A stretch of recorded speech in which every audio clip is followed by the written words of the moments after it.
मित्रों, directional strength दिशा बल अर्थात दिग्बल हमारी जन्म पत्रिका को किस प्रकार प्रभावित कर सकता है और हम अपनी सभी मनोकामनाएं कैसे पूरी कर सकते हैं अथवा अपने मनचाहे भाव को कैसे बल दे सकते हैं ताकि उस भाव के कार्य व्यवसाय हमारे जीवन में उन्नति ला सके। यदि आपको ये पता हो कि किस ग्रह को किस भाव में दिशा बल मिलता है अथवा ये कह लो कि किस भाव का बल कहाँ छिपा हुआ है, तब हम स्वयं अपने सहायक बन सकते हैं और अपनी समस्याओं का समाधान स्वयं ढूंढ सकते हैं। मैं बीना कपिल ज्योतिष क्योरी चैनल पर आप सबका हार्दिक स्वागत करती हूँ। आज एक बार फिर आपकी समस्याओं का हल लेकर आई हूँ, इस उम्मीद के साथ कि आज की वीडियो आपको पसंद आएगी और आप न केवल फीडबैक देंगे बल्कि अन्य जरूरतमंद दोस्तों मित्रों तक इसे शेयर करके इस अमूल्य ज्ञान को उन तक अवश्य पहुँचाएंगे।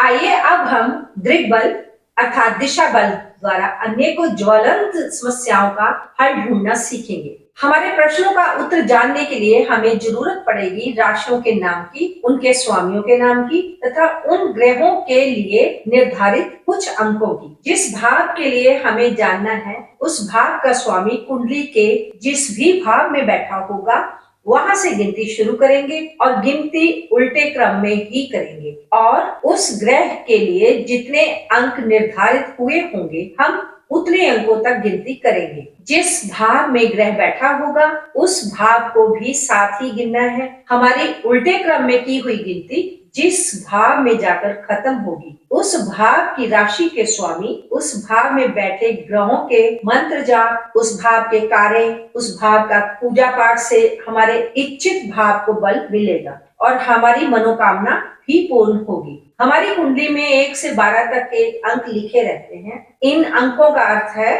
उस भाव में लिखी हुई राशि। ये एक सूची दे रही हूँ जिसमें 1 से लेकर 12 तक के अंक है और उन अंकों को किस नाम से अर्थात कौन सी उनके लिए राशि और उस राशि का स्वामी कौन सा है, उन ग्रहों के लिए दिशा बल जो निर्धारित है वो दिया गया है। इसमें केतु के लिए 10 का अंक है और राहु के लिए 7 का अंक रहेगा। इस सूची के अनुसार जिस भाव का दिशा बल आपको देखना है उस भाव में जो राशि होगी और उस राशि का जो स्वामी ग्रह होगा हमें उस राशि स्वामी की कुंडली में तलाश करनी है कि वह राशि स्वामी ग्रह कुंडली के किस भाव में बैठा है। उस राशि स्वामी के लिए हमारी लिस्ट में कौन सा अंक निर्धारित हुआ है हमें वह अंक लेना होगा। अर्थात हमारी लिस्ट के अनुसार उस ग्रह के लिए जो निर्धारित अंक होगा अब हमें उस अंक की जरूरत पड़ेगी। कुंडली में वह ग्रह जिस भी भाव में बैठा होगा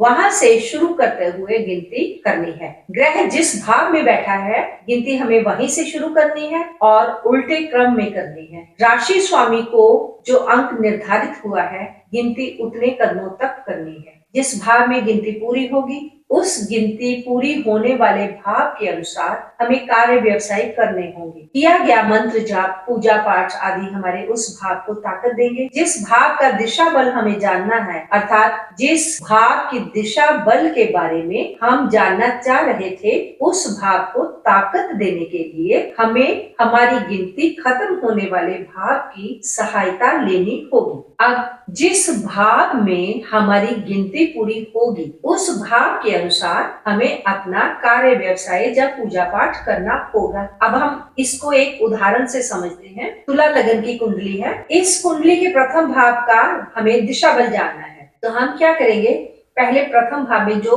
राशि है वो देखेंगे। प्रथम भाव में हमें तुला राशि मिली। अब हम देखेंगे कि तुला राशि का स्वामी कौन सा ग्रह होता है। हमने लिस्ट में देखा कि तुला के आगे स्वामी शुक्र लिखा है। अब हम देखेंगे कि शुक्र कुंडली के किस भाव में बैठा है। हमने देखा कि इस कुंडली में शुक्र अष्टम भाव में बैठा है। अब हमारी गिनती अष्टम भाव से शुरू होगी। लेकिन कितने कदम गिनती करनी है ये देखने के लिए हमने लिस्ट में देखा कि शुक्र के लिए 4 का अंक निर्धारित हुआ है। शुक्र इस कुंडली में अष्टम भाव में बैठा है, इसलिए इस नियम के अनुसार अब हम शुक्र सहित 4 कदम पीछे जाएंगे। 8वें भाव को हम संख्या 1 गिनेंगे। 8वें भाव से अब पिछला भाव 7वां भाव होगा, तो 7वां भाव हमारे लिए संख्या 2 बनेगा। उसके पीछे छठे भाव की संख्या हमारे लिए संख्या 3 होगी। फिर उसके बाद आने वाला भाव 5वां भाव रहेगा और हमारी गिनती के अनुसार वहाँ संख्या 4 बनेगी। यहाँ हमारी संख्या 4 की गिनती पूर्ण हो गई है, इसलिए अब तय हुआ कि तुला लगन की इस कुंडली के प्रथम भाव को यदि हमने बल देना है तो हमें पंचम भाव से सहायता लेनी होगी। पंचम भाव के रिश्ते, कार्य, देवता, पूजा पाठ से हमारे मन चाहे भाव को अर्थात हमारे प्रथम भाव को बल मिलेगा। अब एक और उदाहरण लेते हैं। मान लो हमें दशम भाव को बल देना है, तो वहां देखा तो दशम भाव में मीन राशि है। अब मीन राशि का स्वामी गुरु होता है और इस उदाहरण कुंडली में गुरु 8वें भाव में बैठा है। क्योंकि चार्ट में गुरु की संख्या 1 है, तो हम 1 ही कदम पीछे गिनेंगे, लेकिन गिनती हमें उस ही भाव से शुरू करनी है जिस भाव में ग्रह बैठा होगा। तो इस उदाहरण में ग्रह अष्टम भाव में बैठा है और गिनती अंक केवल 1 है। इस कारण